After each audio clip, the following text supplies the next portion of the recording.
आमच्या मित्राचा वाढदिवस आहे, तिथे जेवा जाणार आहे. ठीक आहे भाऊजी. स्वर बाळा, तू काय जेवण करणार आहेस? नाही नाही, मी नाही जेवणार. आत्याला दिलेला लाडू खाणार आहे. बरं बाळा. ओ, तुम्ही काय जेवणार आहे? जेवणार आहे का म्हणजे हे का विचारायची पद्धत झाली का? चपात्या कर, मी पनीर जाऊन आणतो, पनीरची भाजी कर आणि मस्तपैकी कोशिंबीर कर आणि मला जिरा राईस आवडते, जिरा राईस पण कर. बरं बरं ठीक आहे, करते.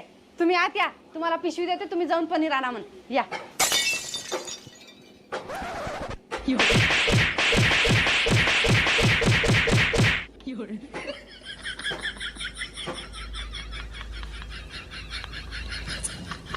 बाबा, आजपासून मी रोज डाएट करणार आहे. आठवड्यात फक्त एकदाच जेवणार आहे, ते महाप्रसाद असलं तर, नाहीतर चक्क उपाशी आहे.